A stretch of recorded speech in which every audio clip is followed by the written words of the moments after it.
अभी नमस्कार सभी को। जय श्री कृष्णा, राधे राधे, जय मां सरस्वती, जय करनी कृपा की, राम राम साभी, खम्मा गणी सभी को। कैसे हो सभी? बिल्कुल स्वस्थ होंगे, कुशल मंगल होंगे, बढ़िया तरीके से आपकी पढ़ाई चल रही होगी। चलिए ठीक है, एग्जाम भी नजदीक है, ठीक है, तो पढ़ते रहिएगा। ठीक है, सारे टॉपिक क्लियर करना है आपको। ठीक है, उसके बाद में हम जो भी यहाँ पे पढ़ रहे हैं उससे संबंधित हम क्वेश्चन लेके आएंगे, बढ़िया बढ़िया क्वेश्चन लेके आएंगे। एग्जाम से संबंधित जो इंपॉर्टेंट क्वेश्चन होंगे, तो बने रहना है अपने को। मैं सुभाष सोनी, आपका अपना YouTube चैनल सोनी कंप्यूटर के क्लासेस पर हार्दिक अभिनंदन और स्वागत करता हूं। चलिए भी, बहुत अच्छा प्यार मिल रहा है आप सबका, बहुत अच्छा सहयोग मिल रहा है। ठीक है, ऐसे ही बने रहना है अपने को। ठीक है, कंटिन्यू करते हैं हम यहाँ पे। आज की नेक्स्ट क्लास होगी आईसीटी की। ठीक है, रीट के लिए यहाँ पे आईसीटी की नेक्स्ट क्लास हम देखते हैं। यहाँ पे पिछली क्लास में हमने बहुत कुछ पढ़ा था और उससे पिछली क्लास में भी बहुत कुछ पढ़ लिया था। ठीक है, आगे भी हम पढ़ेंगे यहाँ पे। ठीक है, उससे पहले क्लास को लाइक कर दे, शेयर कर दे, और जितने अभी तक चैनल को सब्सक्राइब नहीं किया वो एक बार चैनल को सब्सक्राइब कर दे, बेल आइकन का बटन दबा दे, ताकि जो भी वीडियो यूट्यूब चैनल पर डाली जाएगी उसका आपको नोटिफिकेशन आता रहे। ठीक है, क्वेश्चन की बात होती है, वैसे मैं कम्युनिटी में पोस्ट करता रहता हूं क्वेश्चन की भी। ठीक है, तो वहां पे भी आपको जवाब देने, फिर लास्ट में हम यहाँ पे क्वेश्चन करवाएंगे भी। ठीक है, हाँ, इंपॉर्टेंट क्वेश्चन करवाएंगे। ठीक है, क्वेश्चन के संबंधित बहुत बच्चों के कमेंट आ रहे हैं, सर क्वेश्चन लेके आओ। बिल्कुल लेके आएंगे क्वेश्चन, लेकिन उससे पहले हम थ्योरी तो पढ़ लें। कुछ है थ्योरी पढ़ेंगे तभी तो हमें क्वेश्चन समझ में आएगा। ठीक है, चलिए हम स्टार्ट करते हैं यहाँ पे क्लास के लिए। ठीक है, राधे राधे। चलो, हाँ, आईसीटी। ठीक है, इनपुट आउटपुट कंप्यूटर के बारे में हम पढ़ लिया था। ठीक है, आईसीटी का परिचय हमने पढ़ लिया। ठीक है, बेस ऑफ आईटी। ठीक है, ये हमने पढ़ लिया। कंप्यूटर के कुछ यहाँ पे पढ़ना है अपने को। ठीक है, कंप्यूटर के बारे में तो हम बात करते हैं यहाँ पे। आज हम पढ़ेंगे मेमोरी के बारे में पढ़ेंगे। ठीक है, मेमोरी के बारे में पढ़ेंगे। ठीक है, हाँ, इनपुट आउटपुट पिछली क्लास में हमने पढ़ लिया, मेमोरी के बारे में पढ़ेंगे। भाई मेमोरी क्या है? मेमोरी क्या है? मेमोरी किसके लिए काम में आती है? आपकी मेमोरी तेज है, आपकी मेमोरी क्या है? तेज है।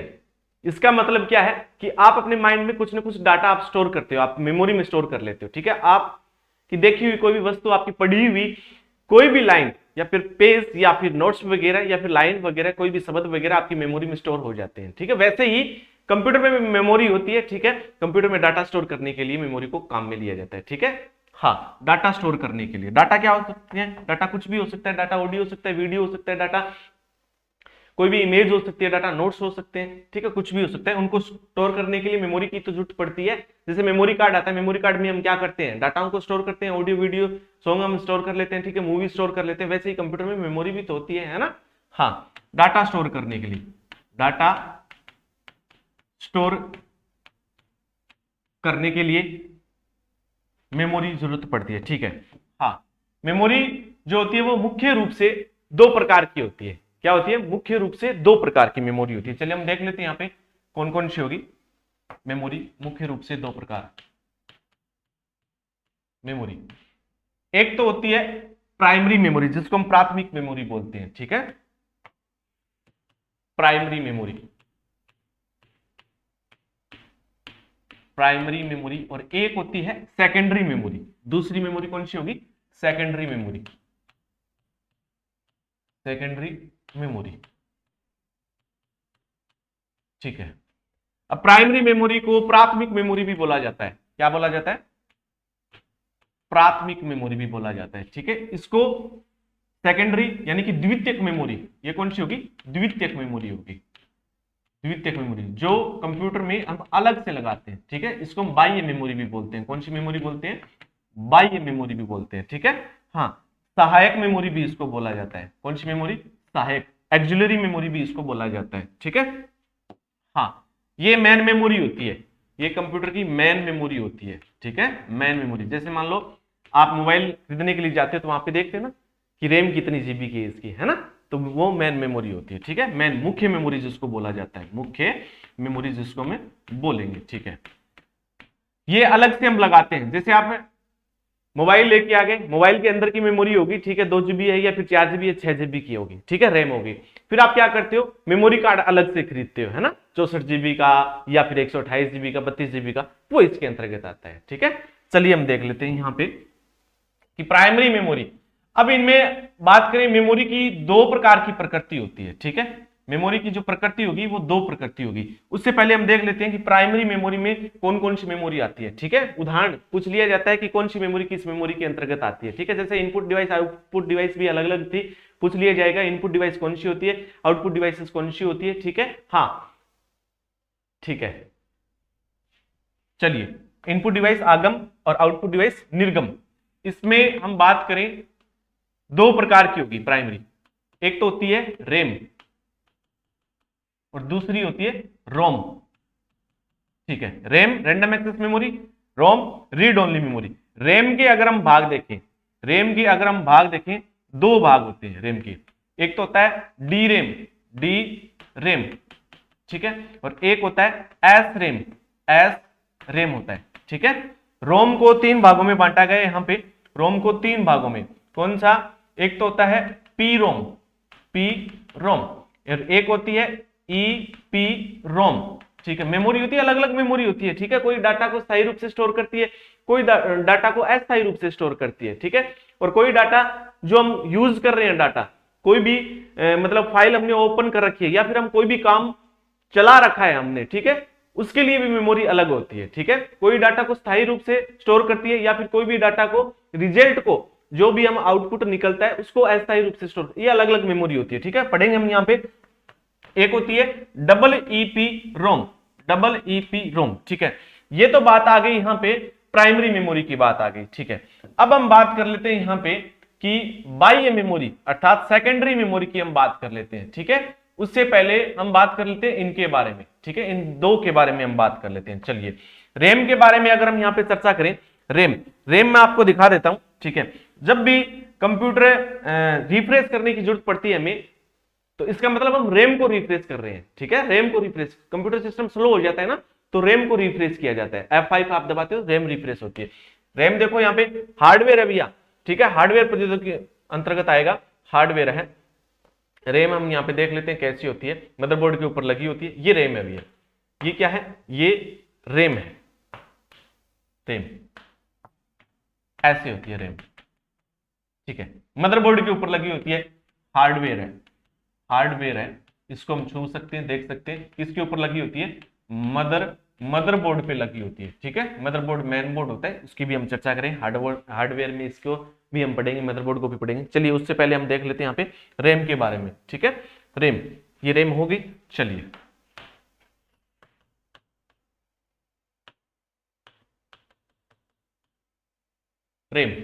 रैम का पूरा नाम क्या हो गया? Random access memory. क्या हो गया? Random access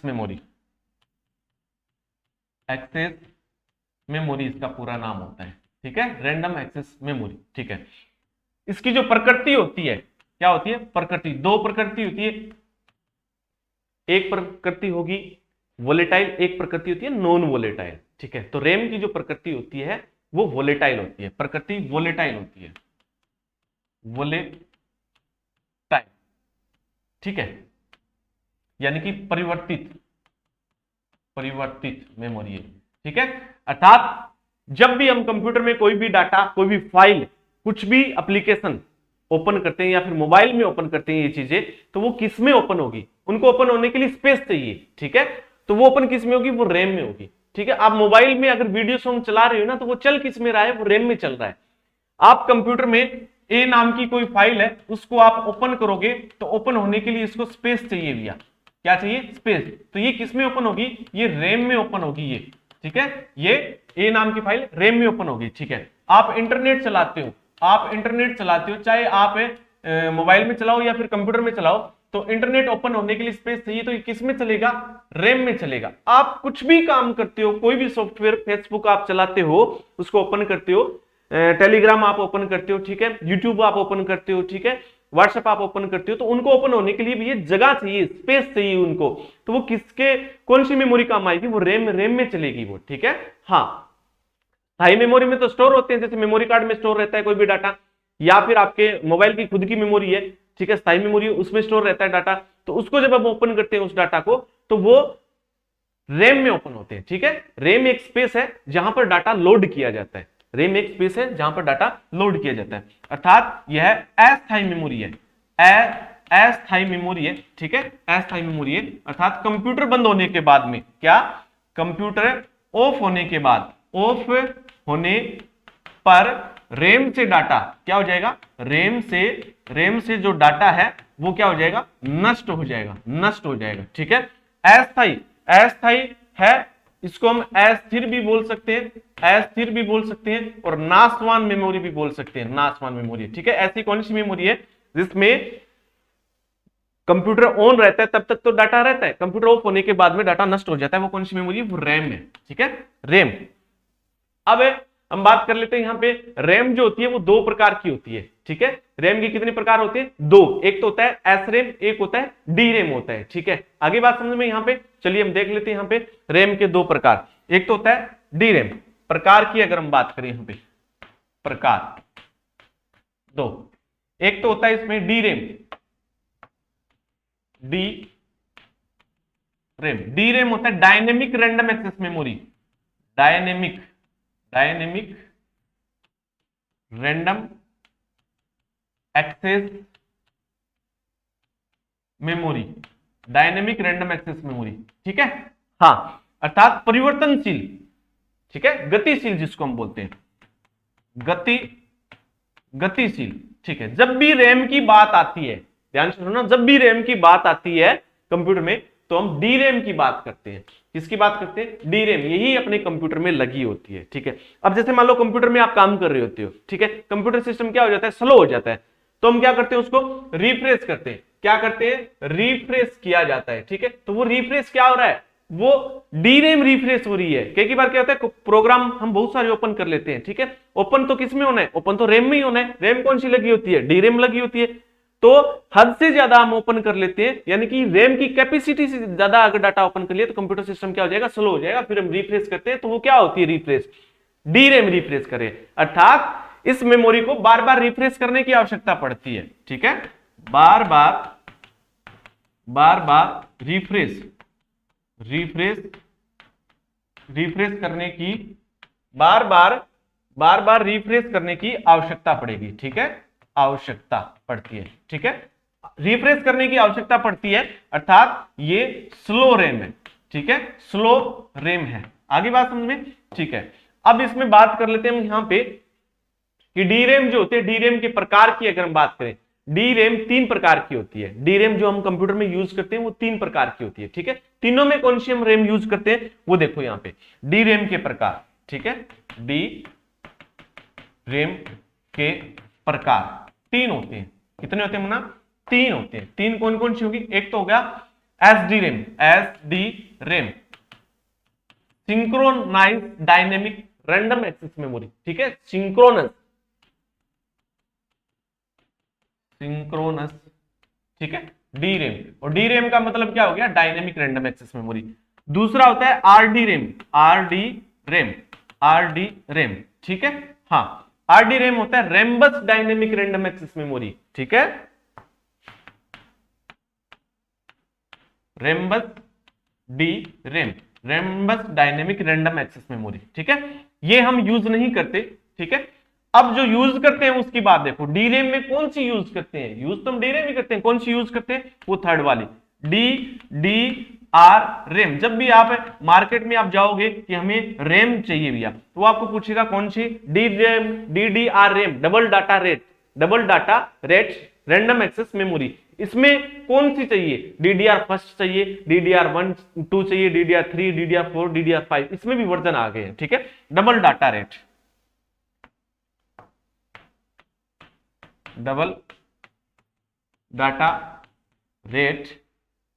RAM, random access memory आगे नाम हो गया, ठीक है। इसमें भी वर्जन कौन कौन से आगे, DDR1, ठीक है, DDR2, DDR3, 4, 5, 6 और 7, ठीक है। ज्यादातर ये स्लो है, ये भी स्लो है, ठीक है, ये यहां तक यूज करते हैं, ठीक है, ये बहुत तेज हो जाती है, जैसे जैसे वर्जन बढ़ते जाते हैं वैसे वैसे इनकी पैसे की कैपेसिटी है वो भी बढ़ती जाती है। ये हो गया इसका डी रैम। अब बात आती है इसमें एस रैम की, हम बात कर लेते हैं, ठीक है। दूसरा जो प्रकार आता है वो आता है एस रैम। चलो हम देख लेते हैं यहां पे S RAM. Static random access memory, static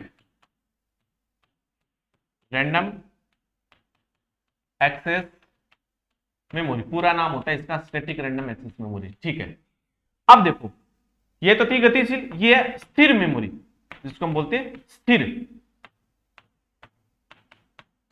स्थिर मेमोरी। ठीक है, स्थिर मेमोरी ऐसा नहीं है कि ये डाटा को स्थायी रूप से स्टोर करती है, डाटा अस्थायी रूप से स्टोर करेगी, अस्थायी। ठीक है, ये ध्यान में रखना, लेकिन तेज है। स्थिर मेमोरी का मतलब हो गया यहाँ पे तेज मेमोरी है, तेज मेमोरी है। ठीक है, किससे तेज है? डीरैम की अपेक्षा की अगर हम बात करें उससे तेज है। हम यूज नहीं करते पर्सनल कंप्यूटर में, बड़े बड़े कंप्यूटर में यूज किए जाते हैं जहां पर डाटाओं का ज्यादा काम होता है। ठीक है, जहां पर कंप्यूटर में ज्यादा काम होता है, जैसे सुपर कंप्यूटर में, ठीक है, मेन फ्रेम कंप्यूटर में, वहां पे ज्यादा यूज किया जाता है। पर्सनल कंप्यूटर जो होते हैं ना, घरों में यूज करते हैं, उसमें डीरैम ही यूज करते हैं, ऐसे में यूज नहीं करते। तेज मेमोरी है। ठीक है, हाँ, इसको बार बार रिफ्रेश करने की आवश्यकता नहीं होती, बार बार रिफ्रेश करने की आवश्यकता नहीं है, रिफ्रेश करने की आवश्यकता है वो नहीं होती है। आगे बात समझ में यहां पे, इसका एक उदाहरण ले, या फिर एसरेम को और किस नाम से जाना जाता है? एसरेम को कैश मेमोरी के नाम से भी जाना जाता है, कैश मेमोरी, कैश मेमोरी भी कहते हैं। ठीक है, अब बात हम कर लेते हैं यहां पे कैश मेमोरी की भी बात कर लेते हैं।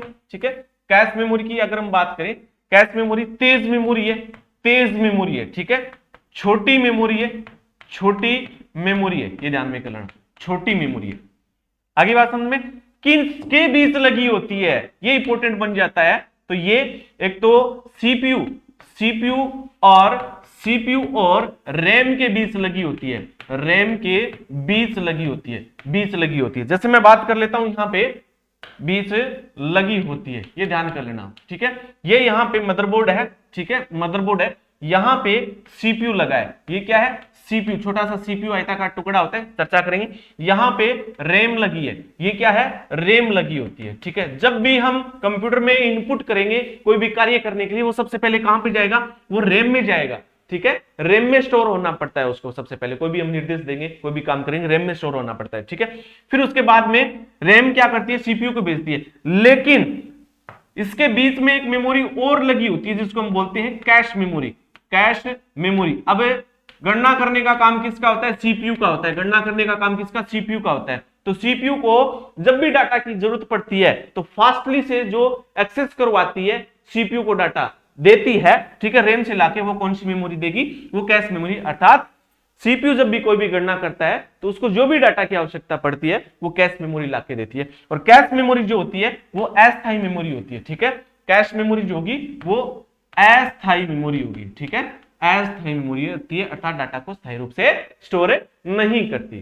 ठीक है, हाँ, कैश मेमोरी की अगर हम बात करें यहां पे, कि कैश मेमोरी छोटी साइज की होती है। क्यों? क्योंकि ये डाटा को स्थायी रूप से स्टोर नहीं करती। 256 KB, 512 KB, 1024 KB, 2 MB, 4 MB यहां तक होती है। ठीक है, साइज की अगर हम बात करें कैश मेमोरी की, साइज की अगर हम बात करें 256 KB का मतलब हो गया किलोबाइट, 512 KB।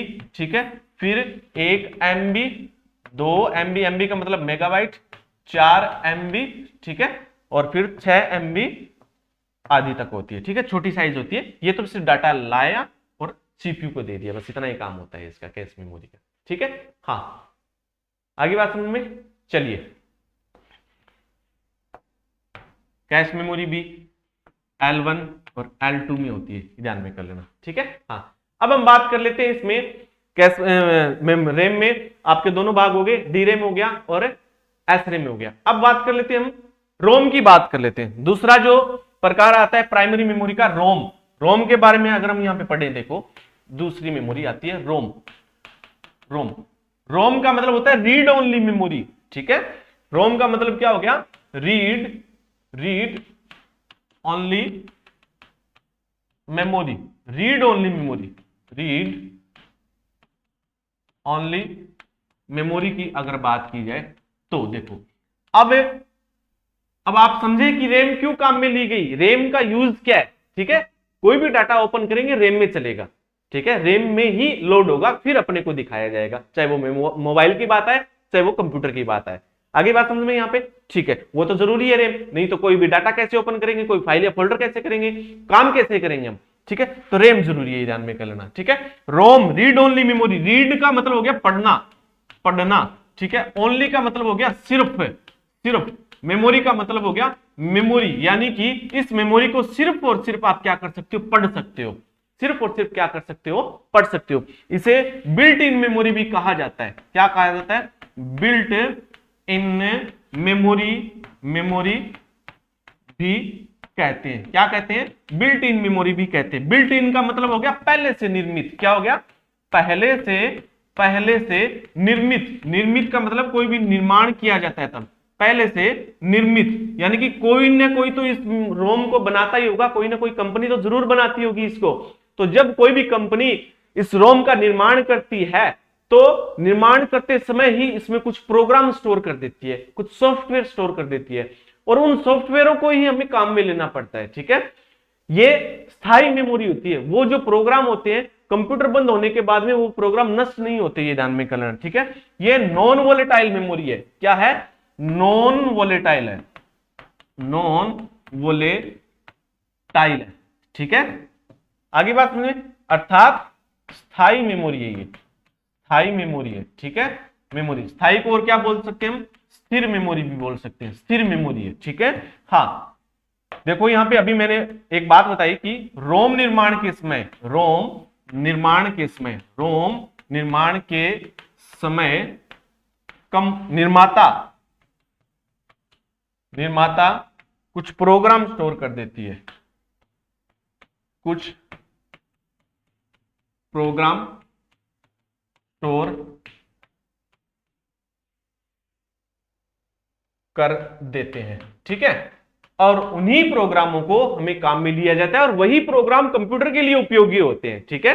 लाइट चली गई तो इस रोम में जो प्रोग्राम होते हैं वो नष्ट नहीं होते, क्यों, क्योंकि उस प्रोग्राम को सिर्फ और सिर्फ हम पढ़ सकते हैं, इसीलिए इसका नाम दिया गया रीड ओनली मेमोरी, ठीक है, और वो प्रोग्राम कंप्यूटर के लिए उपयोगी होते हैं, ठीक है। हाँ तो कौन कौन से प्रोग्राम इसमें स्टोर कर दिया जाता है, प्रोग्राम कौन कौन से प्रोग्राम स्टोर कर दिए जाएंगे इसमें, देखो यहां पे एक तो स्टोर कर दिया जाता है बायोस, एक तो स्टोर किया जाता है बायोस, बायोस का पूरा नाम होता है basic input output system, basic input output system, output system, ठीक है। बेसिक का मतलब सामान्य, इनपुट आउटपुट उपकरण मैंने आपको पढ़ाए थे, ठीक है, सिस्टम एंड कंप्यूटर के, ठीक है। तो ये क्या है, बायोस क्या है पूछा जाए तो बायोस क्या है, बायोस प्रोग्राम है, प्रोग्राम, ठीक है, अर्थात सॉफ्टवेयर है, क्या है, सॉफ्टवेयर है, किसमें स्टोर रहता है, किसमें स्टोर रहता है, रोम में स्टोर रहता है, रोम में स्टोर रहता है, ठीक है। इसका काम क्या होता है, इसका काम क्या होता है, यह एक टेस्ट करता है, क्या करता है, टेस्ट करता है, टेस्ट करता है, कौन सा टेस्ट करता है मित्रों, उसका नाम होता है पोस्ट, पोस्ट का पूरा नाम क्या होता है, power on self test, power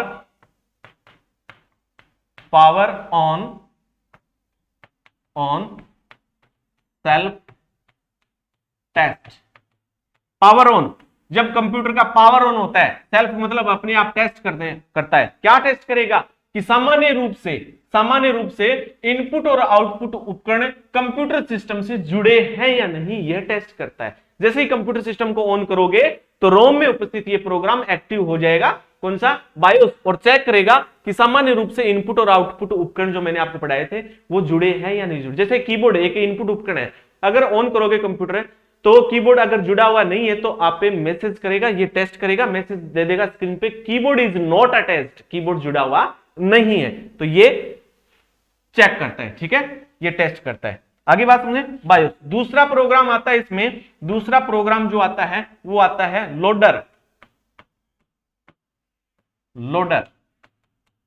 loader क्या है भैया, लोडर एक प्रोग्राम है, किसमें स्टोर रहता है, रोम में, ये भी क्या है, एक प्रोग्राम है, किसमें स्टोर रहेगा, रोम में स्टोर रहेगा, ठीक है, इसको हटा नहीं सकते। लोडर का मतलब होता है लोड करना, क्या करना, लोड करना, ठीक है। अब जैसे मान लो कंप्यूटर को आपने ओपन किया और हार्ड डिस्क से एक वीडियो ओपन किया, ठीक है, हार्ड डिस्क से एक वीडियो ओपन किया तो ओपन किस में होगा, रैम में, ठीक है, लेकिन हार्ड डिस्क से रैम में कौन लेके आया, हार्ड डिस्क से रैम में लेके कौन आया, वो लोडर लेके आया, ठीक है। यानी कि इसका जो काम होता है वो प्रोग्राम को लोड करने का होता है, डाटा को लोड करने का। जैसे मान लो आपके मोबाइल में मेमोरी कार्ड है, ठीक है, मेमोरी कार्ड में कोई भी एक ऑडियो सॉन्ग पड़ा है, ठीक है। मेमोरी कार्ड क्या होता है, स्थायी मेमोरी होती है।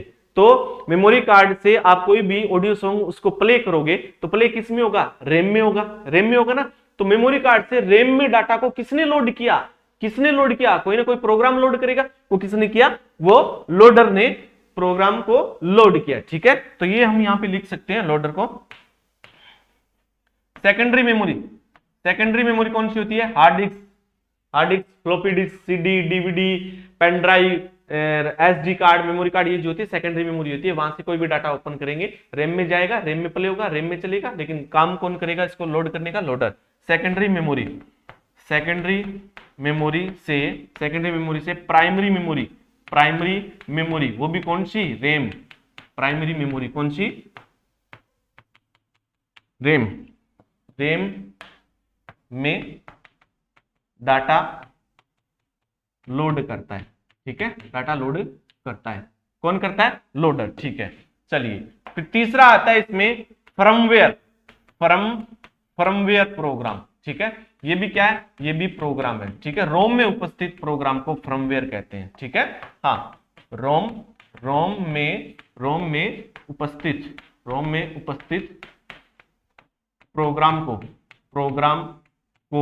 प्रोग्राम को फर्मवेयर कहा जाता है, ठीक है। ये हो गया रोम का काम, ठीक है। कंप्यूटर को ऑन करने का जो काम होता है ना, वो सिर्फ और सिर्फ रोम का होता है, ठीक है। ऑन करने का काम रोम का होता है, ठीक है। ऑन करने का जो काम होगा वो रोम का, बाकी का काम किसका, रैम का, क्योंकि ऑन होने के बाद में कोई ना कोई प्रोग्राम ओपन करेंगे, कोई ना कोई कार्य हम करेंगे, ठीक है, कोई ना कोई फाइल हम चलाएंगे, तो वो किस में चलेगी, रैम में चलेगी, ठीक है। अब इसके रोम के प्रकार हम देख लेते हैं यहाँ पे, ठीक है। रोम के प्रकार की अगर हम बात करें, यहाँ पे 3 प्रकार होते हैं मित्रों, ठीक है। 3 प्रकार कौन कौन से, ये मैंने अभी आपको बता रखे हैं यहाँ पे, P ROM, EP ROM, double EP ROM, ठीक है। रोम के प्रकार, ठीक है। पहला आता है ईपी रोम, सॉरी पी रोम आता है, ठीक है। पी रोम, रोम का तो नाम आपको पूरा पता है, प्रोग्रामेबल रीड ओनली मेमोरी, ठीक है, सॉरी रीड ओनली मेमोरी, और पी जुड़ गया तो प्रोग्रामेबल रीड ओनली मेमोरी हो गया, प्रोग्रामेबल रीड ओनली मेमोरी, ठीक है, रीड ओनली मेमोरी, ये इसका पूरा नाम होता है, ठीक है। रीड ओनली मेमोरी सिर्फ और सिर्फ पढ़ने का काम करती है प्रोग्राम, यानी कि इसमें उपस्थित प्रोग्राम को सिर्फ और सिर्फ आप क्या कर सकते हो, पढ़ सकते हो, परिवर्तित नहीं कर सकते, ना ही इसमें उपस्थित प्रोग्राम को हटा सकते हो, ना ही आप डिलीट कर सकते हो। इसमें जो प्रोग्राम है वो आपको सिर्फ और सिर्फ काम में लेना ही पड़ेगा, पढ़ना ही पड़ेगा, जो कंप्यूटर के लिए उपयोगी होते हैं, कंप्यूटर चलाने के लिए उपयोगी होते हैं, ठीक है। यूजर के लिए नहीं होता, ये यूजर के लिए नहीं होता, कंप्यूटर के लिए होता है, ठीक है। हाँ, चेंज नहीं कर सकते, चेंज नहीं कर सकते, ठीक है। हाँ, इसमें उपस्थित प्रोग्राम चेंज नहीं होंगे। दूसरा जो आता है वो आता है ईपी रोम, और ईपी रोम का पूरा नाम होता है इरेजेबल। ये देखो, रोम रीड ओनली मेमोरी, पी लग गया प्रोग्रामेबल रीड ओनली मेमोरी, ई लग गया इरेजेबल, इरेजेबल, इरेज करना, इरेजर होता है ना रबड़, रबड़ से क्या कर सकते हैं, मिटा सकते हैं, अर्थात इसमें उपस्थित प्रोग्राम को मिटाया जा सकता है, नष्ट किया जा सकता है, ठीक है। इरेजेबल प्रोग्रामेबल, ठीक है, रीड ओनली मेमोरी, ठीक है। इसमें प्रोग्राम को हटाया जा सकता है, प्रोग्राम को हटाया जा सकता है, वो भी किससे, पैराबैंगनी किरणों से, पैराबैंगनी किरणों से, अल्ट्रावायलेट, ठीक है, यूवी अल्ट्रावायलेट, ठीक है, पैराबैंगनी किरणों से हटाया जा सकता है, ठीक है। हाँ, फिर आता है तीसरा जो इसका प्रकार आता है वो आता है double EP ROM, double EP ROM, ठीक है। ROM read only memory, P programmable, ठीक है, ई इरेजेबल, ठीक है, इसमें भी हम इरेजेबल आ गए, इसमें भी हम उपस्थित प्रोग्राम को मिटा सकते हैं, ठीक है। वो भी किससे, ई का मतलब हो गया इलेक्ट्रिकल, यानी कि विद्युत किरणों से, ठीक है, इलेक्ट्रिकल इरेजेबल,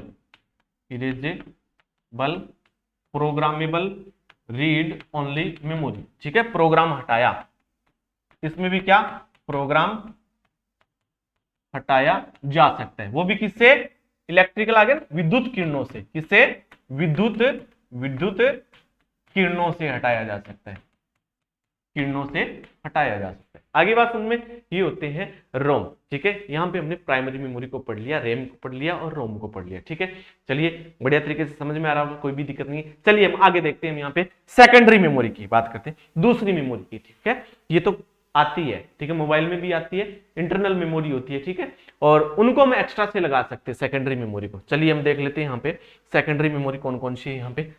हाँ ठीक है, ये रही यहाँ पे सेकेंडरी मेमोरी यानी कि द्वितीयक मेमोरी जिसको बोला जाता है। द्वितीयक मेमोरी में कौन कौन से पार्ट आएंगे वो पहले देखो। 3 प्रकार की होती है ये।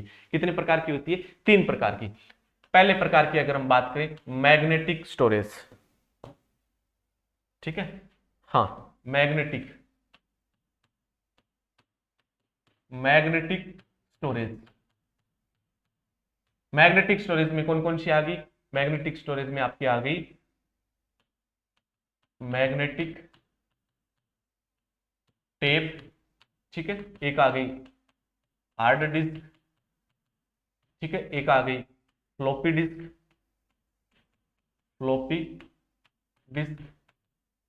एक आ गई मैग्नेटिक ड्रम,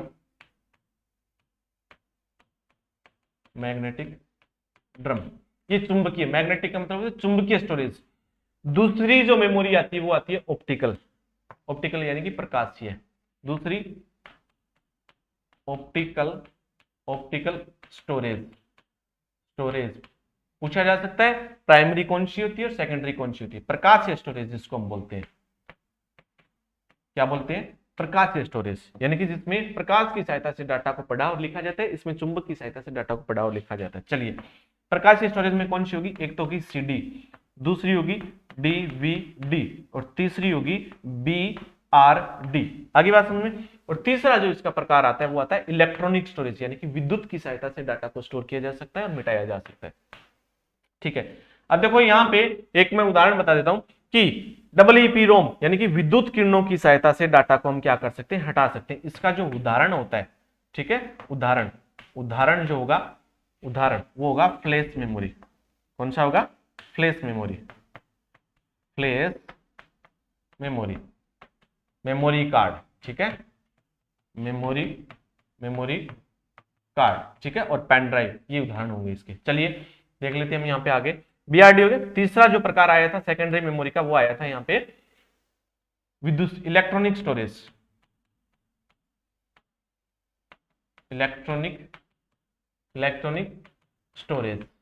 ठीक है, इलेक्ट्रॉनिक स्टोरेज यानी कि विद्युत स्टोरेज।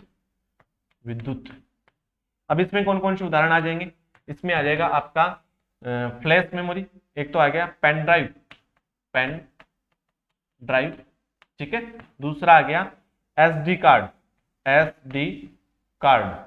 सिक्योर डिजिटल कार्ड जिसको हम बोलते हैं। एक आ गया फ्लैश मेमोरी। आगे बात समझ में? ठीक है, हाँ ये इसके उदाहरण पूछा जा सकता है। इलेक्ट्रॉनिक स्टोरेज कौन सी है, डीवीडी कौन सी है। ठीक है, अब हम बात कर लेते हैं यहाँ पे मैग्नेटिक स्टोरेज। ठीक है, ये मैग्नेटिक स्टोरेज के उदाहरण होते हैं यहाँ पे 4।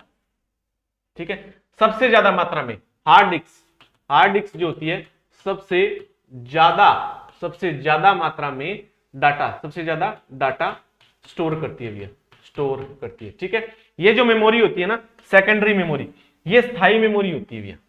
सेकेंडरी जो मेमोरी होती है ये स्थायी मेमोरी, ठीक है। आगे बात समझ में, परमानेंट डाटा को स्टोर करती है, स्थायी मेमोरी होती है, ठीक है। हाँ चलिए फिर हम बात कर लेते हैं हम यहाँ पे आगे मैन की अगर हम बात करें उदाहरण, ऑप्टिकल डिस्क, प्रकाशीय डिस्क। सीडी का पूरा जो नाम होता है, सीडी का पूरा नाम होता है कॉम्पैक्ट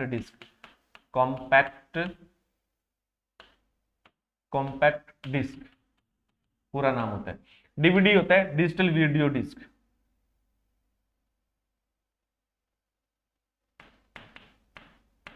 डिजिटल वीडियो डिस्क इसका पूरा नाम होता है, ठीक है। और बीआरडी का पूरा नाम होता है बीआरडी का पूरा नाम हो गया यहाँ पे ब्लू रे डिस्क। बीआरडी का पूरा नाम क्या हो गया? ब्लू रे डिस्क। आगे बात समझ में यहाँ पे।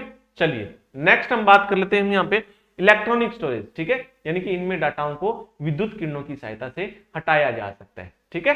हाँ डिजिटल, ठीक है। वीडियो, डिजिटल वीडियो की जगह आप वर्सेटाइल भी कर सकते हो, वर्सेटाइल भी आप कर सकते हो। आगे बात समझ में? हाँ, चलिए। हार्ड डिस्क को यहां पे देखो, हार्ड डिस्क को हम एसडी भी बोलते हैं, हार्ड डिस्क को एचडी, एचडी या फिर HDD, hard disk drive, hard disk drive भी बोला जाता है, और एसडी का मतलब हो गया हार्ड डिस्क हो गया, ठीक है। हाँ, ठीक है।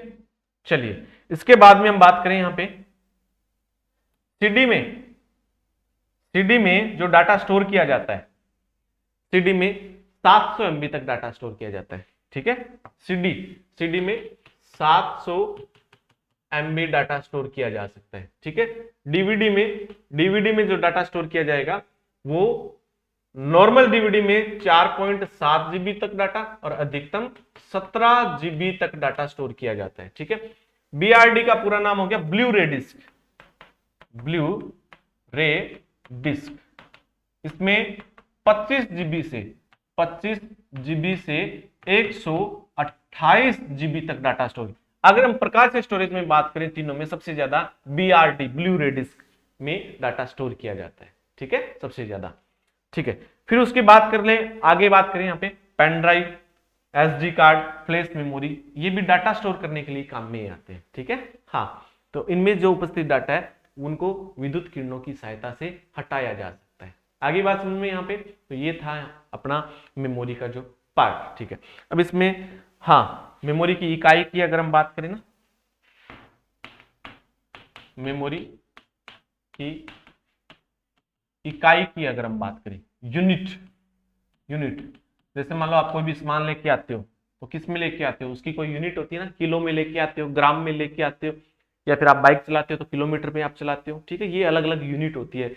दूध लेके आते हो तो लीटर में लेके आते हो, ऑयल लेके आते हो लीटर में लेके आते हो, ठीक है, पेट्रोल डलवाते हो लीटर, ये उनकी इकाइयां होती है। वैसे ही जैसे ही यहाँ पे मेमोरी को स्टोर करने के लिए इकाई होती है। जैसे मान लो आप डाउनलोड करते हो कोई भी डाटा को, तो देखते हो ना उस कितने जीबी का है, 5 GB का है, तो जीबी क्या है, वो उसकी इकाई होती है, ठीक है। हाँ, अलग अलग डाटा बड़ी मात्रा में तो उसमें मेमोरी की यूनिट बड़ी हो जाती है, छोटी मात्रा में डाटा छोटी हो जाती है, ठीक है।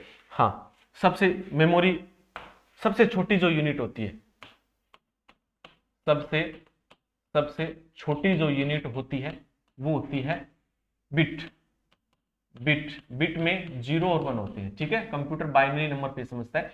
बिट जो शब्द मिलकर बना है वो बाइनरी डिजिट से मिलकर बना है, बाइनरी डिजिट से मिलकर बना है, डिजिट से मिलकर बना है, ठीक है। बाइनरी डिजिट 2 होते हैं, 0 और 1 होते हैं, ठीक है। कंप्यूटर 0 1 को ही समझता है, ठीक है, अपनी भाषा नहीं समझता, ठीक है। अपन जो निर्देश देते हैं उनको 0 1 में कन्वर्ट किया जाता है। किस में कन्वर्ट किया जाएगा? 0 1 में कन्वर्ट किया जाएगा। आगे बात समझ में यहाँ पे सबसे छोटी। चलिए फिर हम इसका क्रम देख लेते हैं, इससे बड़ी कौन सी होगी, उससे बड़ी कौन सी होती है, ठीक है।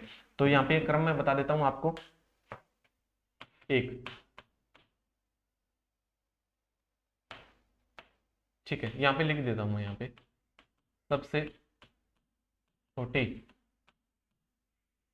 बिट 0 1, ठीक है। फिर निबल आती है, निबल, निबल, ठीक है। निबल में कितने बिट होंगे? 4 बिट का समूह होगा, 4 बिट का समूह है, समूह जो कहलाता है वो निबल कहलाता है। जैसे 0 0 0 0 ये 4 बिट का समूह है, 1 1 1 ये 4 बिट का समूह है, 0 1 0 1 4 बिट का समूह है, 1 0 1 0 4 बिट का समूह है, 1 1 0 0 4 बिट का समूह है। ये क्या कहलाएगा? निबल कहलाएगा, ठीक है। इसके बाद में आती है बाइट, बाइट, बाइट,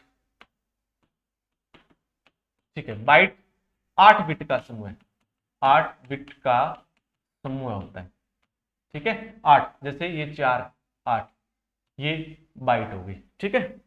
फिर आती है उसके बाद में केबी,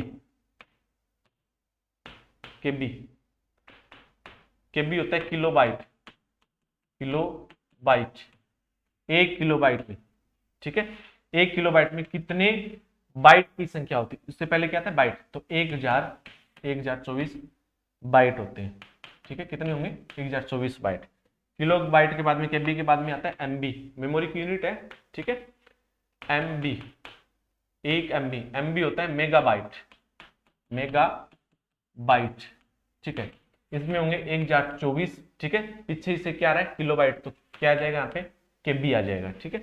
छठा केबी, एमबी, जीबी, जीबी होता है गीगाबाइट, क्या होगा गीगाबाइट होगा, ठीक है।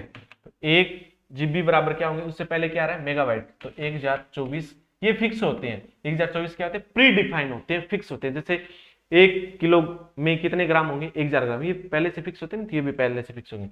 इसमें आ जाएगा एमबी, एमबी हो गया मेगाबाइट हो गया, ठीक है। उसके बाद में अगर हम बात करें KB, MB, GB, TB, TB 1 TB बराबर हो गया, टीबी मतलब होता है टेराबाइट, टेराबाइट, ठीक है। बाइट ही बाइट आ रहा है, ठीक है। तो टेराबाइट में बाइट कितने होंगे 1024, उससे पहले क्या आ रहा है जीबी आ रहा है, तो गीगाबाइट आ रहा है। KB, MB, GB, TB, PB, PB होता है पेंटाबाइट, पेंटाबाइट। तो 1 पेंटाबाइट बराबर कितने बाइट होंगे 1024 टीबी, टेराबाइट, ठीक है। उसके बाद में हम बात कर लेते हैं यहाँ पे 9 number KB, MB, GB, TB, PB, EB, ठीक है। ईबी होता है एक्साबाइट, एक्साबाइट, ठीक है। 1 एक्साबाइट बराबर क्या होंगे 1024 पीबी यानी कि पेंटाबाइट होंगे, ठीक है। जेड बी, फिर आता है इसमें Z B, Y B, sorry Z B, ठीक है। जेटाबाइट, जेटाबाइट आता है, ठीक है। 1 जेटाबाइट बराबर 1024, 1024 क्या हो गया इसमें आगे ईबी, ठीक है। ईबी एक्साबाइट होते हैं। फिर आता है उसमें KB, MB, GB, TB, PB, EB, ZB, और 11 नंबर हो गया यहाँ पे वाई बी, वाई बी होता है योटाबाइट, और 1 योटाबाइट बराबर वाई बी होंगे 1024 जेड बी, ठीक है। फिर आता है इसमें ब्रोंटोबाइट, 1 बी, ब्रोंटोबाइट, ब्रोंटोबाइट आता है, ठीक है। 1 ब्रोंटोबाइट बराबर क्या होंगे 1024 वाई बी हो जाएंगे, इसमें क्या हो जाएंगे वाई बी, ठीक है। फिर आता है इसमें सबसे बड़ी मेमोरी की यूनिट जियोपोबाइट, जी बी, यानी कि इसको बोलेंगे जी ओप बाइट, जियोपोबाइट। 1 जियोपोबाइट बराबर क्या होंगे 1024 बी, बी ब्रोंटोबाइट। सबसे छोटी मेमोरी की यूनिट 01 यानी कि बिट हुई, सबसे बड़ी मेमोरी की यूनिट जियोपोबाइट, जीबी, ये मेमोरी यूनिट की इकाइयां हैं, ठीक है। और यहां पर अपना जो टॉपिक मेमोरी का था वो कंप्लीट होता है, ठीक है। उसके बाद में हम सीपीयू को पढ़ लेते हैं, ठीक है। सीपीयू, सेंट्रल प्रोसेसिंग यूनिट, ठीक है, वो भी हार्डवेयर होता है, मैं दिखाऊंगा आपको यहाँ पे। सीपीयू की हम बात करें यहाँ पे, चलिए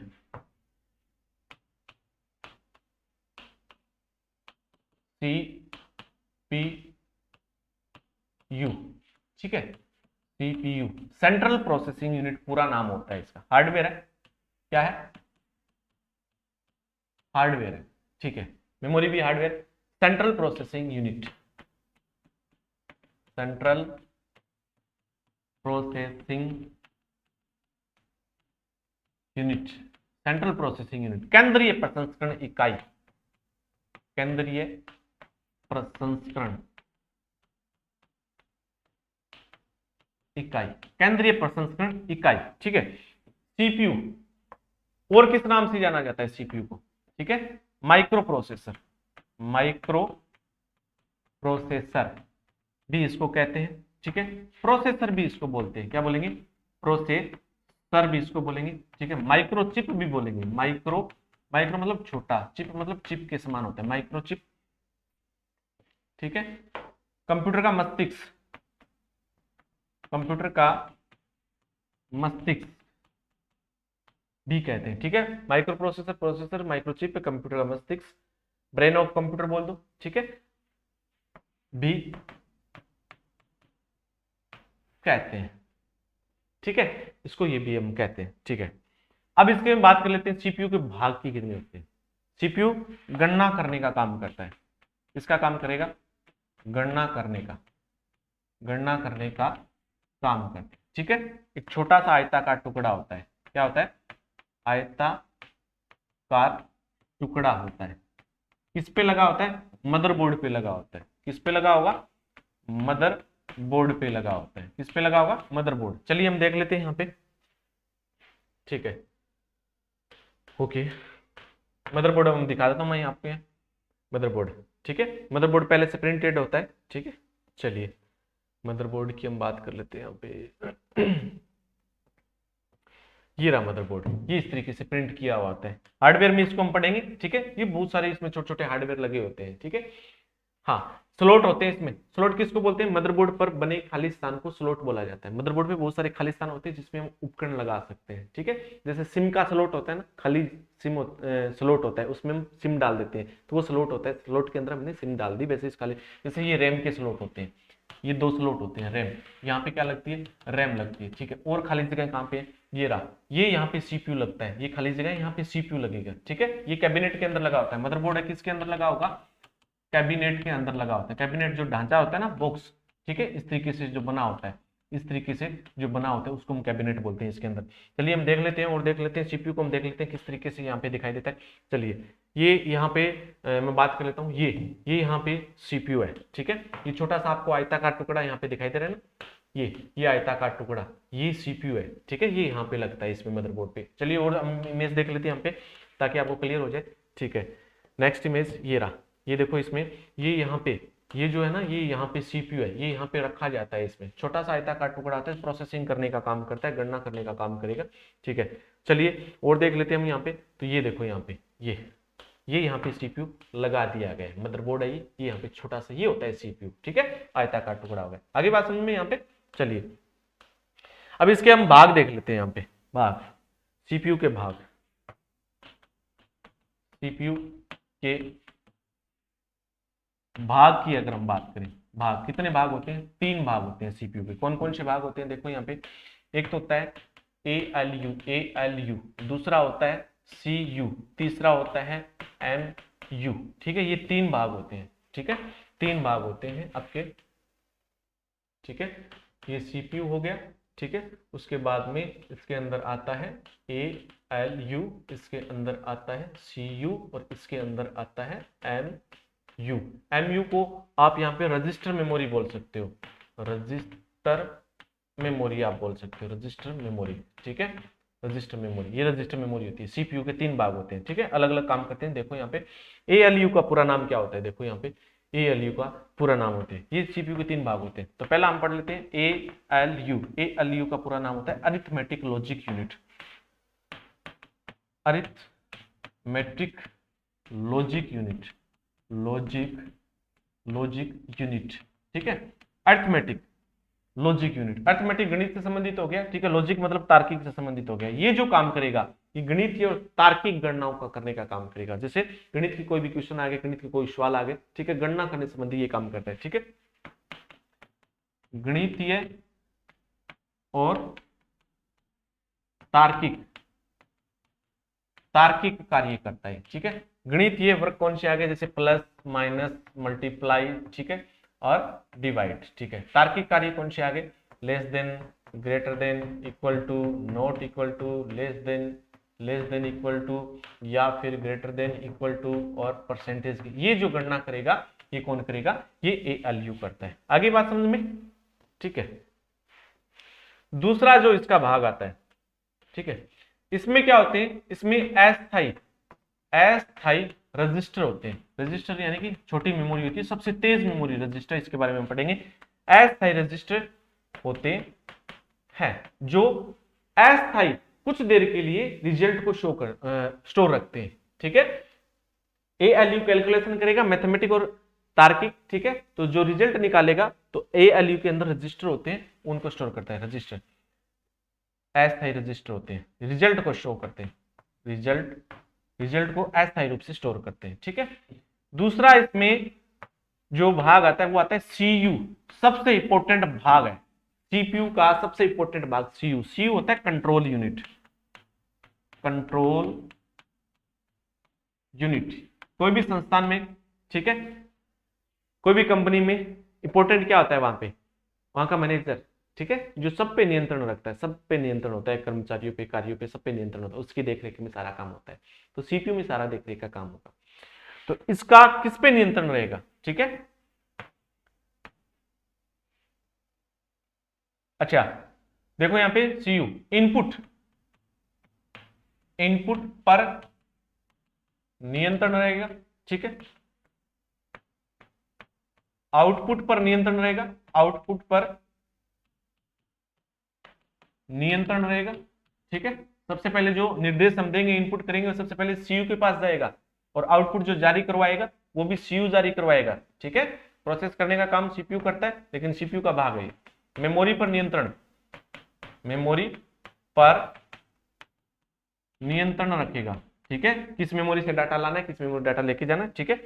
मेमोरी में डाटा स्टोर करना सीयू पर नियंत्रण रहता है, ठीक है। कैलकुलेशन करता है ना सीपीयू, तो मेमोरी से डाटा लाना पड़ता है, तो उस पर नियंत्रण सीयू। हाँ, एएलयू को डाटा भेजता है, एएलयू को डाटा भेजता है। कौन भेजता है? जो कैलकुलेशन जो होती है ना मैथमेटिक, वो सबसे पहले सीयू के पास आती है और फिर एएलयू के पास भेजती है। अर्थात जो ये रजिस्टर में ये आपका एएलयू है, ये सीयू के निर्देशन में काम करता है, ठीक है। सीयू के निर्देशन में कार्य, यानी कि सीयू कंट्रोल यूनिट है, वो एएलयू को डाटा भेजेगी, तभी वो कैलकुलेशन करेगा, ठीक है। और तीसरा जो पार्ट आता है वो आता है इसमें रजिस्टर मेमोरी। तीसरा जो पार्ट आता है वो आता है register memory, MU. MU, MU का मतलब होता है मेमोरी यूनिट, मेमोरी यूनिट, ठीक है। मेमोरी यूनिट जो होता है उसको हम बोलते हैं रजिस्टर मेमोरी, रजिस्टर मेमोरी, ठीक है। हाँ, रजिस्टर मेमोरी होती है सीपीयू की मेमोरी होती है, सीपीयू की मेमोरी, सीपीयू के खुद की मेमोरी होती है। देख लो, सीपीयू तेज गति से गणना करता है, तो ये जो मेमोरी है सबसे तेज मेमोरी है, सबसे तेज मेमोरी, और सबसे छोटी मेमोरी, छोटी मेमोरी है, ठीक है। मेमोरी का क्रम की अगर हम बात करें, सबसे तेज रजिस्टर मेमोरी, सबसे तेज रजिस्टर, उससे कम कैश मेमोरी, उससे कम कैश, फिर रैम, फिर आती है बात रैम, फिर सबसे कम हार्ड डिस्क आती है, ठीक है। हार्ड डिस्क ये होता है सबसे तेज रजिस्टर, फिर स्लो कैश मेमोरी, फिर रैम, फिर हार्ड डिस्क सबसे स्लो होती है, ध्यान कर लेना, ठीक है। रजिस्टर मेमोरी सबसे तेज और सबसे छोटी मेमोरी होती है। अस्थायी मेमोरी होती है, अस्थायी, ठीक है। एएलयू जब भी गणना करेगा ना, उसका रिजल्ट जारी करेगा, तो वो रजिस्टर मेमोरी स्टोर करते हैं, ठीक है। एएलयू गणना के बाद रिजल्ट स्टोर करती है, रिजल्ट स्टोर, वो भी कौन सी? अस्थायी स्टोर करती है, ध्यान कर लेना, ठीक है। ये होती है रजिस्टर मेमोरी, ठीक है। सीपीयू के खुद की मेमोरी होती है, वो कौन सी मेमोरी होती है? वो आपकी ये मेमोरी होगी। आगे बात समझ में? तो इसी प्रकार से अपना जो सीपीयू का टॉपिक होता है वो भी होता है पूरा कंप्लीट, ठीक है। अब हम बात कर लेते हैं सॉफ्टवेयर की, बात कर लेते हैं। किसकी बात करें? सॉफ्टवेयर की बात कर लेते हैं।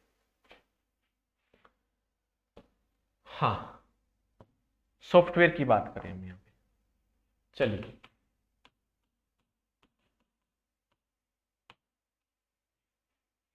सॉफ्टवेयर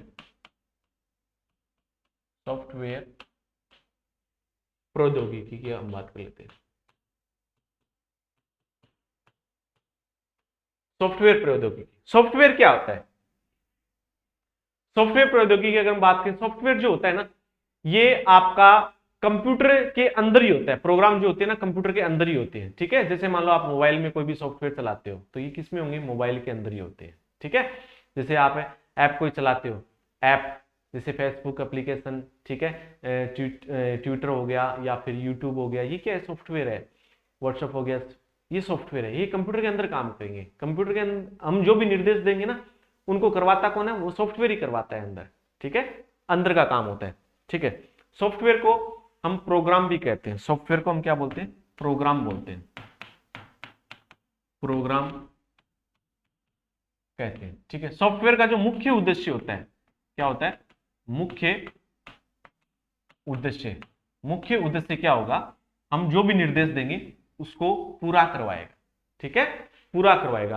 अर्थात सॉफ्टवेयर जो होता है मतलब कोई भी हम निर्देश देते हैं उसको जो पूरा करवाएगा, अंदर का काम जो करवाएगा वो सॉफ्टवेयर ही करवाता है। ठीक है, जैसे मान लो हम सेव करते हैं किसी फाइल को, तो कंप्यूटर के अंदर सेव होगी, तो उसको पूरा करवाने का काम कौन करेगा? उसको पूरा करवाने का काम करेगा सॉफ्टवेयर करेगा। आगे बात समझ में? ठीक है, प्रोग्रामों के समूह को सॉफ्टवेयर कहा जाता है। ठीक है, प्रोग्रामों के समूह को, प्रोग्रामों के समूह को क्या कहा जाता है? सॉफ्टवेयर कहा जाता है। ठीक है, चलिए अब इसके बाद में अगर हम बात करें यहाँ पे, हाँ प्रोग्रामर है, प्रोग्रामर किसको बोलते हैं? जो कंप्यूटर को काम में ले रहे हैं, जो यूजर होता है वो प्रोग्राम होता है। ठीक है, ठीक है, हाँ एलन ट्यूरिंग, एलन ट्यूरिंग ने सबसे पहले सॉफ्टवेयर शब्द का उपयोग किया था। एलन ट्यूरिंग, एलन ट्यूरिंग, ठीक है, एलन ट्यूरिंग ने सबसे पहले सॉफ्टवेयर शब्द का प्रयोग किया था। एलन ट्यूरिंग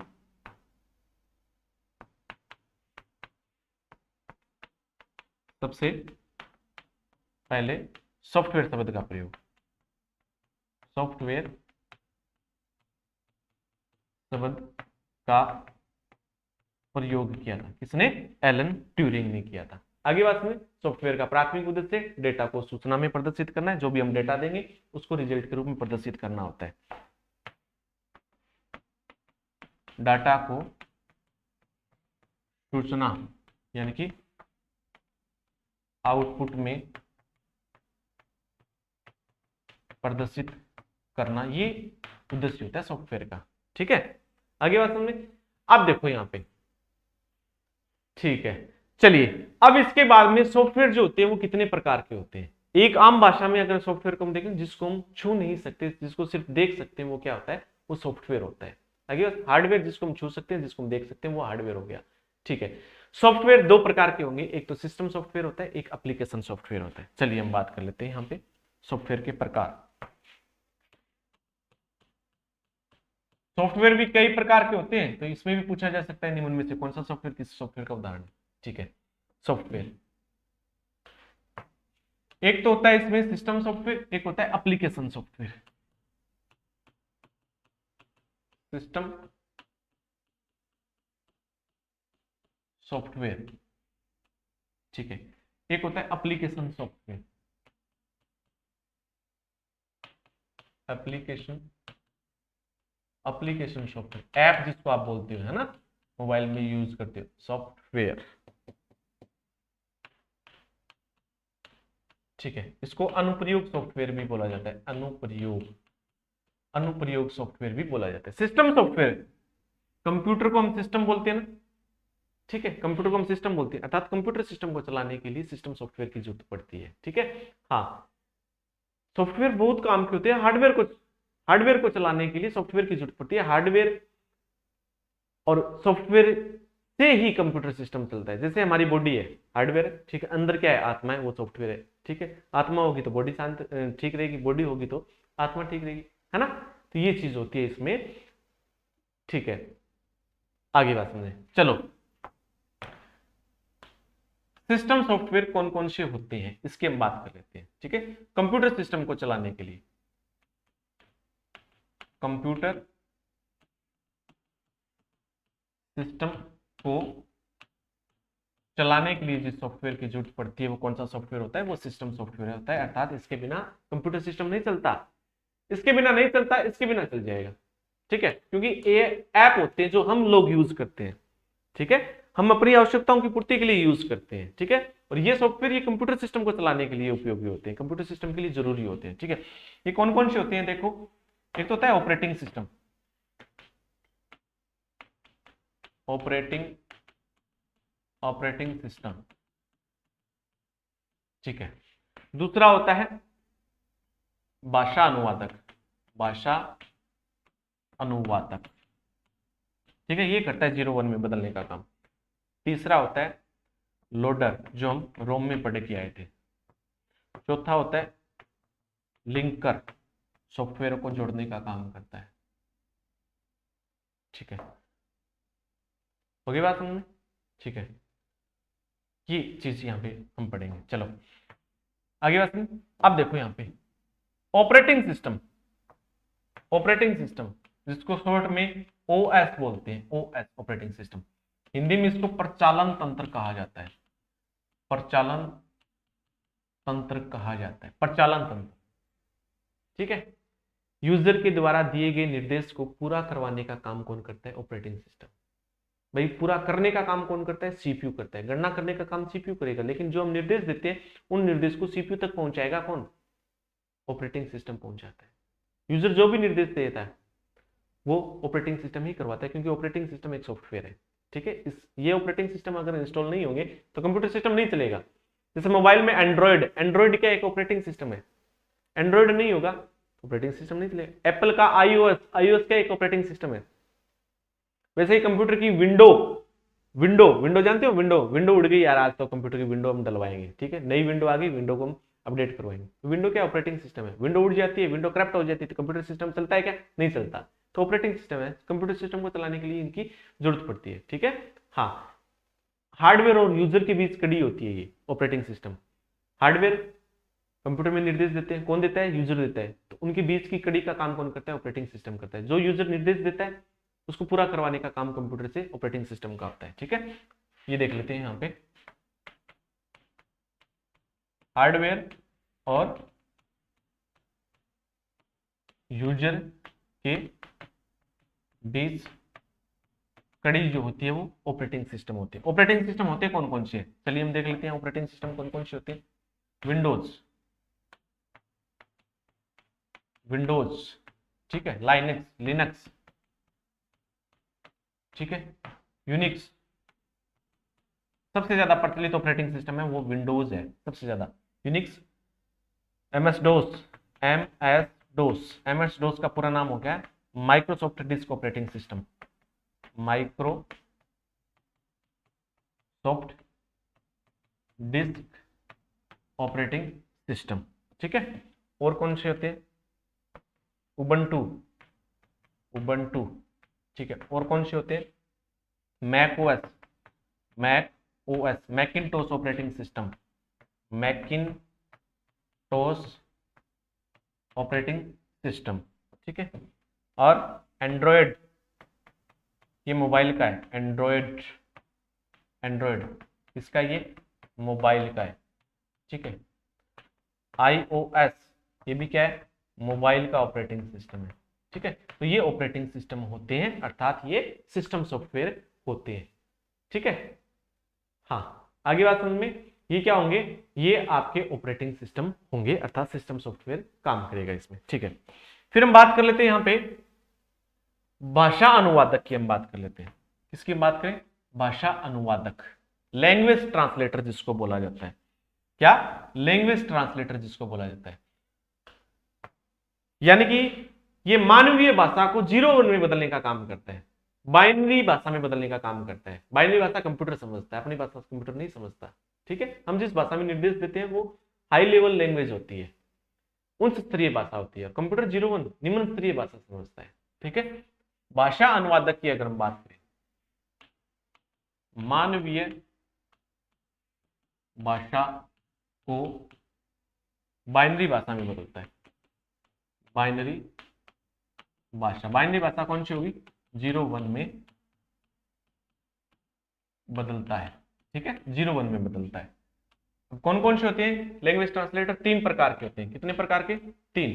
पहला होगा कंपाइलर, कंपाइलर। ठीक है, ये क्या करेगा? ये अपनी जो भाषा होती है, मानवीय भाषा, मानवीय भाषा जो होती है वो होती है उच्च स्तरीय भाषा, उच्च स्तरीय भाषा, हाई लेवल लैंग्वेज, उच्च स्तरीय, उच्च स्तरीय, ठीक है, भाषा। और मशीनी, मशीनी जो भाषा होती है, मशीनी, वो होती है निम्न स्तरीय भाषा, यानी कि मशीनी भाषा। ठीक है, तो उच्च स्तरीय भाषा को निम्न स्तरीय भाषा यानी कि 0 1 में बदलने का काम करेगा। 0 और 1, 0 1 बाइनरी भाषा में बदलने का काम करेगा। ठीक है, उच्च स्तरीय भाषा को बाइनरी भाषा, बाइनरी, ठीक है, बाइनरी भाषा 01 में बदलता है। अब देखो यहां पे ये पूरे एक साथ में बदल लेगा। ये मान लो, जैसे मान लो कोई भी प्रोग्राम है, यहां पे मैं बात कर लेता हूं, जैसे मान लो ये लाइन है, यहां पे हमने कुछ लाइन लिखी है, 4 लाइन, ये चारों लाइनों को एक साथ में 01 में बदलेगा। ठीक है, आगे बात समझ में, चारों लाइनों को एक साथ में बदलेगा। कौन सा? कंपाइलर पूरे प्रोग्राम को एक साथ बदलता है, एक साथ बदलता। ठीक है, दूसरा आता है इसमें इंटरप्रेटर, भाषा अनुवादक, इंटरप्रेटर, इंटरप्रेटर।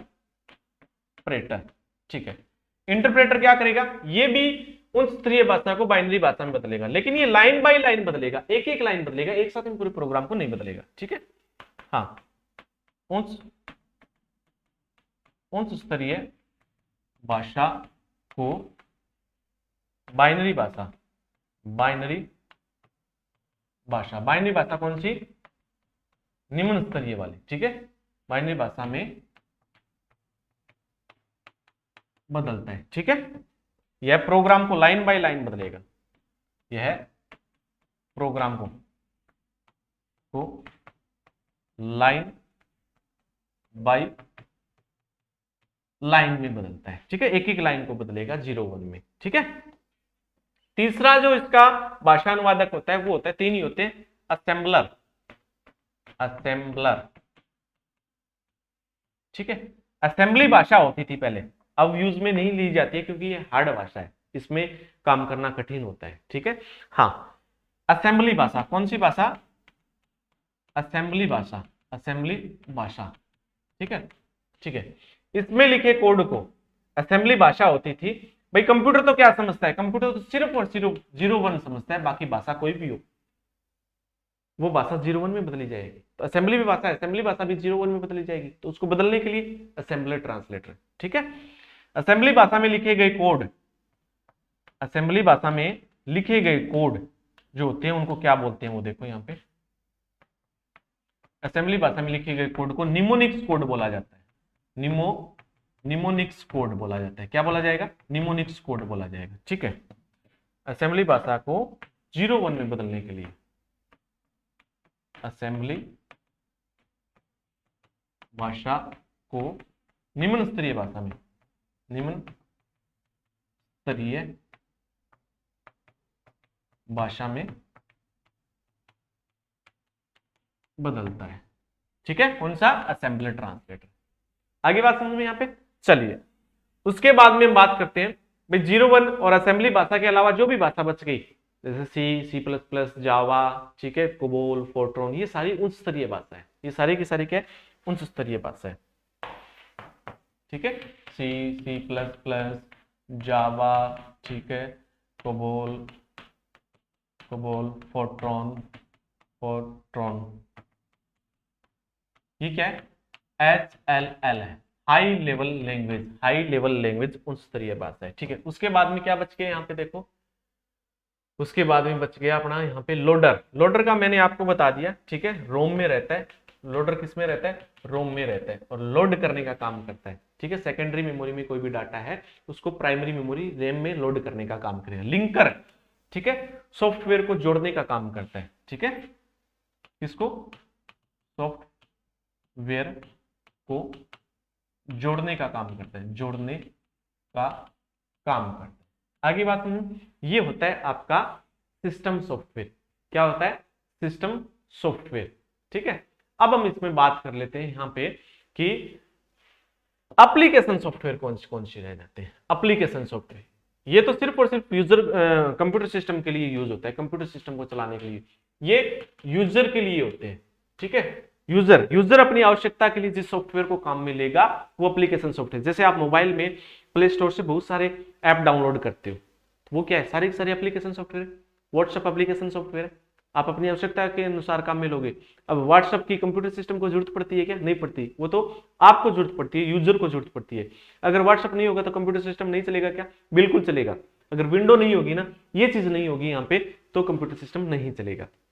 अर्थात सिस्टम सॉफ्टवेयर के अंतर्गत जो भी सॉफ्टवेयर आते हैं वो अगर नहीं होंगे तो ना तो मोबाइल चलेगा, ना ही आपका कंप्यूटर चलेगा। ठीक है, यूजर अपनी आवश्यकताओं के लिए जिस सॉफ्टवेयर को काम में लेता है वो एप्लीकेशन सॉफ्टवेयर होते हैं। जैसे आपको कोई एप्लीकेशन टाइप करनी है, एप्लीकेशन टाइप किस में करते हो, एमएस वर्ड माइक्रोसॉफ्ट वर्ड में टाइप करते हो, तो माइक्रोसॉफ्ट वर्ड आपके उद्देश्यों की पूर्ति करेगा, तो वो कौन सा सॉफ्टवेयर हो गया, वो हो गया एप्लीकेशन सॉफ्टवेयर हो गया। ठीक है, यूट्यूब एप्लीकेशन सॉफ्टवेयर, ठीक है, WhatsApp application software, messenger message करते हो आप, आपकी आवश्यकता है मैसेज करने की, ठीक है, तो वो एप्लीकेशन सॉफ्टवेयर हो गए।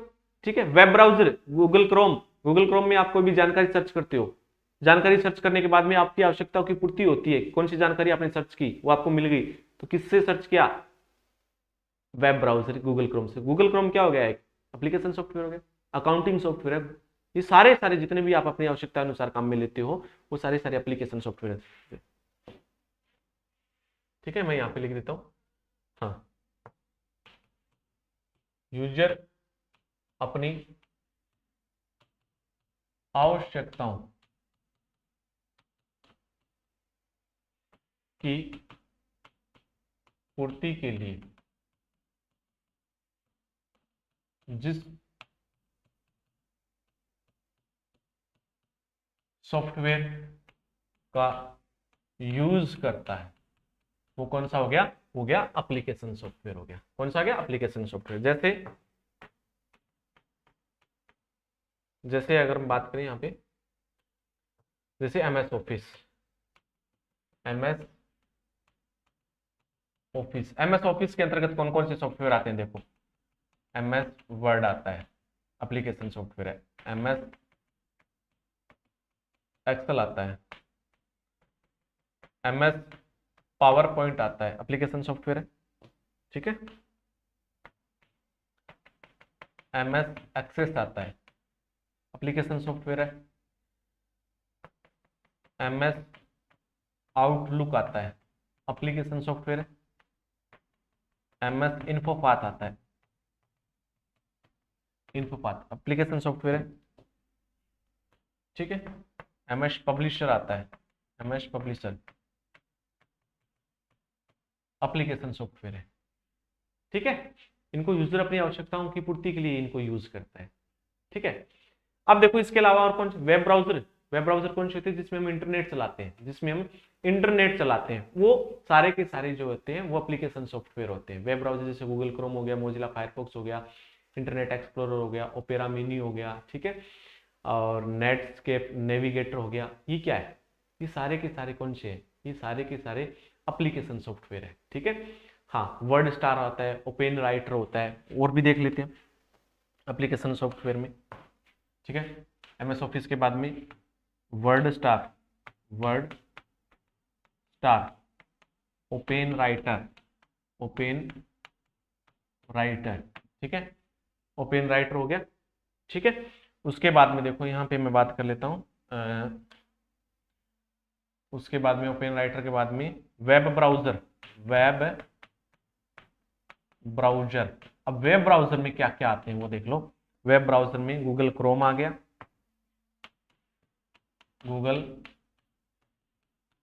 गूगल क्रोम आ गया, ठीक है, इंटरनेट एक्सप्लोरर आ गया, इसमें हम नेट चलाते हैं, जिसमें हम नेट चलाते हैं वो वेब ब्राउजर होते हैं, एप्लीकेशन सॉफ्टवेयर है भैया।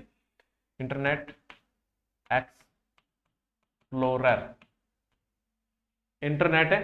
एक्सप्लोरर हो गया। ठीक है, उसके बाद में हम बात करते हैं यहाँ पे मोजिला फायरफॉक्स की हम बात करते हैं।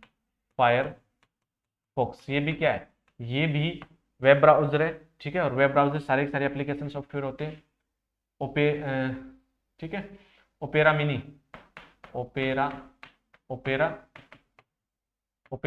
ये भी क्या है, वेब ब्राउजर है। नेटस्केप नेविगेटर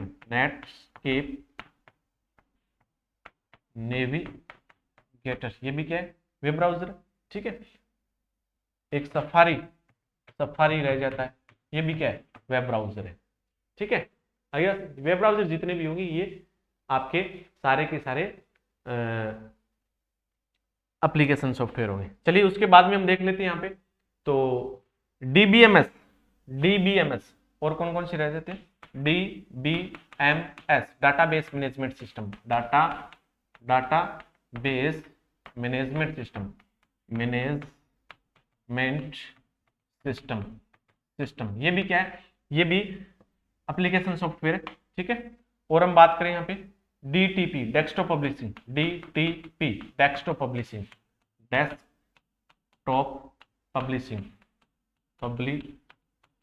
ये भी क्या एप्लीकेशन सॉफ्टवेयर है, ठीक है। हाँ, कोरल ड्रॉ डिजाइन से संबंधित आते हैं, ठीक है, कोरल ड्रॉ, ठीक है। और कोरल ड्रॉ हो गया, और इसमें कौन सा हो गया, और भी बहुत सारे सॉफ्टवेयर होते हैं, फोटोशॉप हो गया, ठीक है, फोटोशॉप, ठीक है। और अकाउंट संबंधी सॉफ्टवेयर होते हैं, अकाउंटिंग सॉफ्टवेयर होते हैं, वो हो गए। और इसमें डिजाइनिंग संबंधी जो सॉफ्टवेयर हो गए, ठीक है, कौन कौन से सॉफ्टवेयर, डिजाइनिंग संबंधी, ठीक है। फोटो एडिट करने वाले सॉफ्टवेयर हो गए, फोटो एडिट करने वाले सॉफ्टवेयर,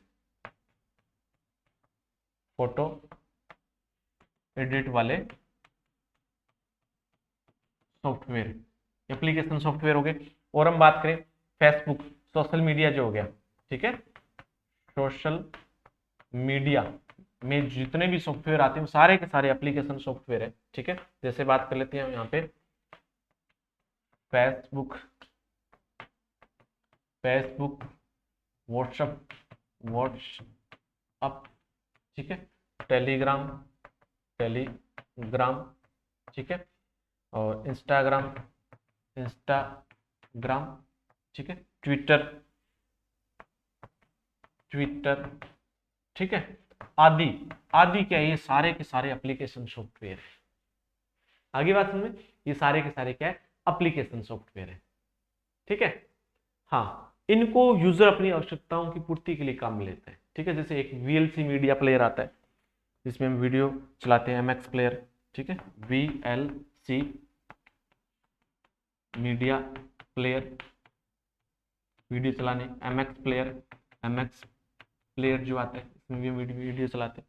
बहुत सारे ऐसे एप्लीकेशन सॉफ्टवेयर होते हैं जो यूजर अपनी आवश्यकताओं की पूर्ति के लिए इनको काम में लेते हैं, ठीक है। और इसी के साथ में अपना जो सॉफ्टवेयर का जो टॉपिक होता है वो भी होता है पूरा कंप्लीट। आशा करता हूँ आपके समझ में आएगा, ठीक है, बिल्कुल अच्छी तरीके से आपको यहाँ पे समझाया गया, यहाँ पे एक एक चीज यहाँ पे लिखी गई है, बताई गई है आपको, ठीक है। तो आज के लिए हम इतना ही पढ़ेंगे, ठीक है। क्लास अगर अच्छी लगी हो तो लाइक करना, शेयर करना, ठीक है। आज के लिए इतना ही काफी, नेक्स्ट नया टॉपिक हम लेके आएंगे, तब तक के लिए ओके बाय, थैंक यू।